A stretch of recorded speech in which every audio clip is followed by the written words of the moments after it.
How I Got the Dream Job of My Life by Mr. Sanjeevan Maheshwaran. I first saw Swami Bhagwan Sri Satya Sai Baba in 1996 when I visited the Brindavan ashram with my cousin's wedding party. The man she married was a Sai devotee who insisted on getting Swami's blessings first after the marriage.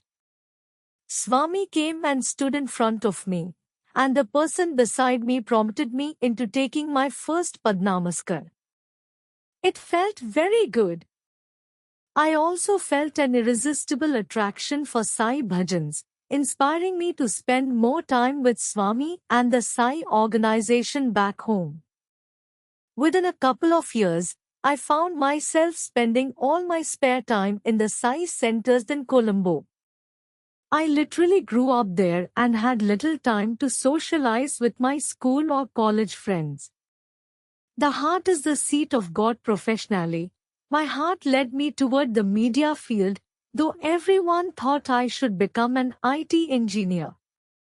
Everyone discouraged me from pursuing the media field because, in Sri Lanka, the term media was generally associated with video professionals chasing wedding coverage. But I followed my heart.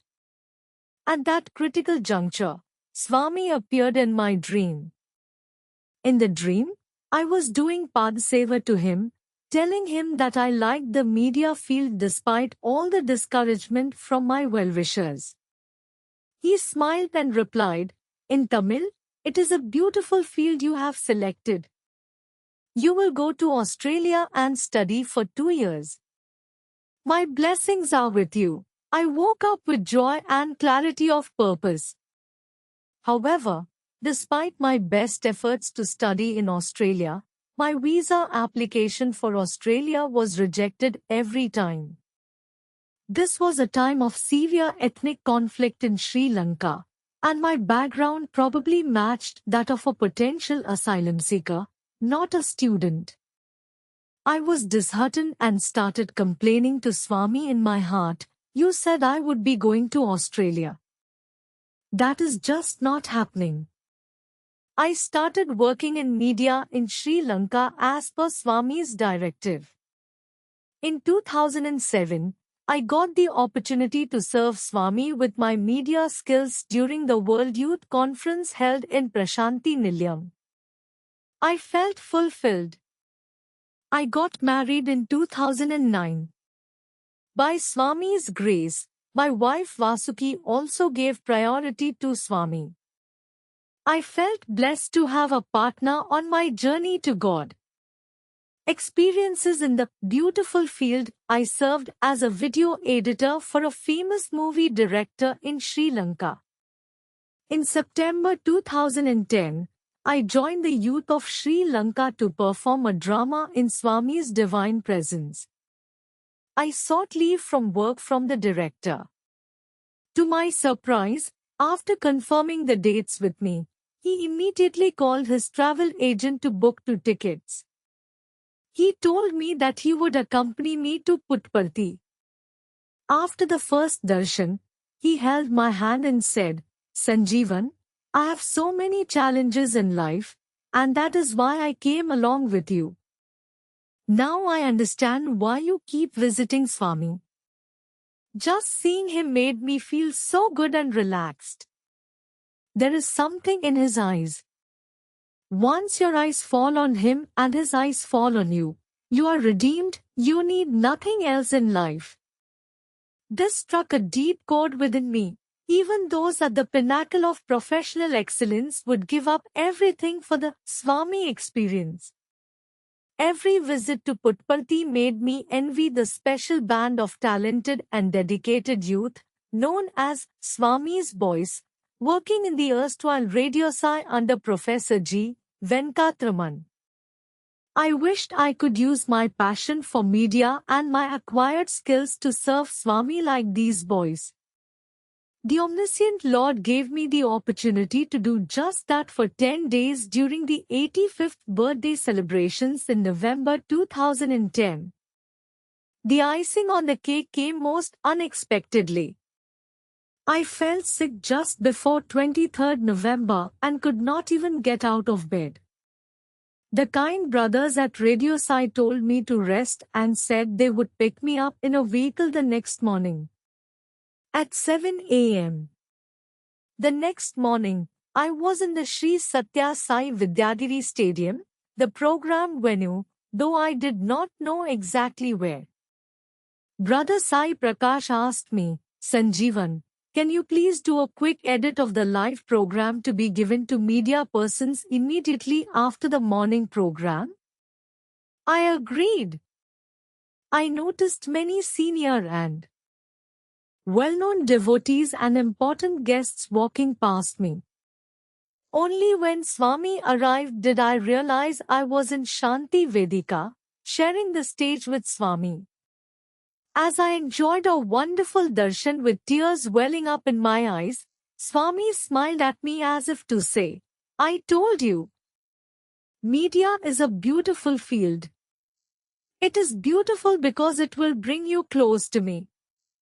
Surely there are a million photographers, camera people, and video editors in the world better than me. But Swami's love had brought me from far away to his lotus feet on what was to be the avatar's last birthday in his physical form. I am still overwhelmed when I think of his blessing. The Lord's timing is perfect. In December 2010, Vasuki got a skill migration visa to Australia. As her spouse, I too got mine. She told me that since Swami had indicated in my dream that I would do a course for 2 years, I should enroll in one. I suddenly realized that had my earlier attempts to get an Australian visa succeeded, I would have been paying higher fees as an international student. Now, as a permanent resident, I did not have to pay the higher fees. The university I applied to called me for an interview with the dean, asking me to submit a portfolio of my media projects for evaluation. I had nothing with me besides a documentary video on a cancer hospice in Sri Lanka that the SSO supported. I submitted it and went for the interview with the dean.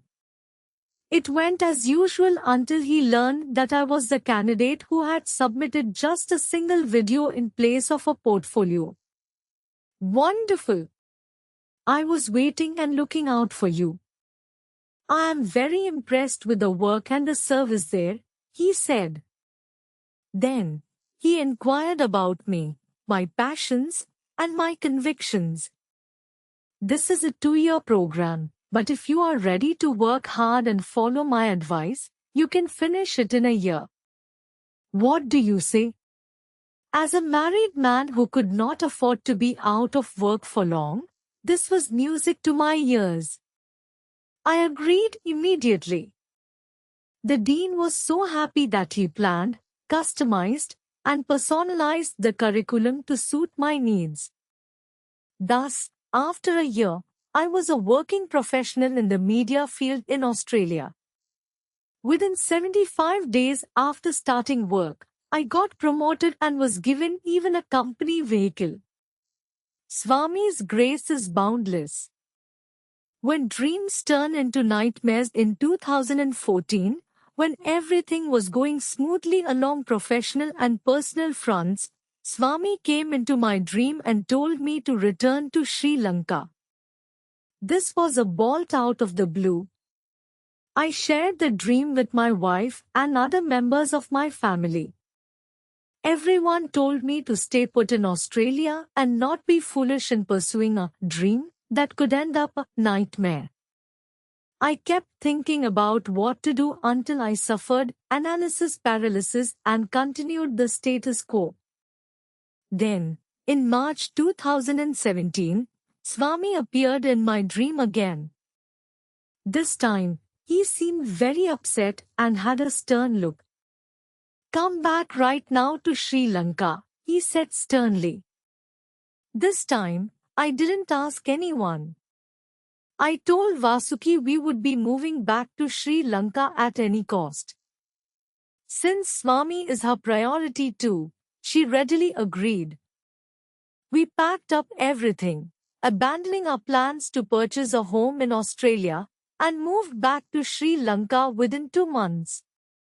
We were both jobless, and our two sons needed to attend school. Everyone in the family was convinced that I had gone mad. I was accused of being extremely selfish, but I had just thrown away a good life to fulfill a crazy dream. We had to start from ground zero now. We rented a house and found an affordable school for the children. But for 9 months, every effort to find a job turned hopeless for me.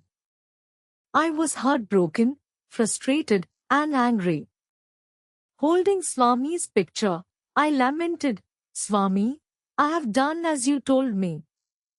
Why are you troubling us like this now? Where have I failed you that you are failing me?" In my anger, I threw his picture on the ground, but my son came and picked it up quickly. I realized that I had indeed turned mad in bitterness. But I felt so helpless and angry that my Swami had abandoned me.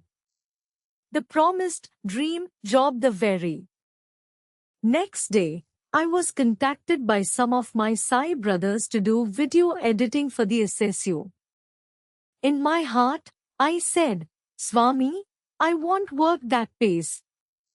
I didn't realize that his master plan was just about to unfold. I was dumbstruck when the SSU asked me whether I would be available to do video editing work as a full-time professional. I realized how the divine master puppeteer had perfectly pulled the strings, fulfilling all my dreams, working in media, getting a professional degree from Australia, and working only for Swami. Today, I understand the reason for the crazy steps my heart told me to take, for each step led me closer to the sacred goal, Swami. Mr. Sanjeevan Maheshwaran.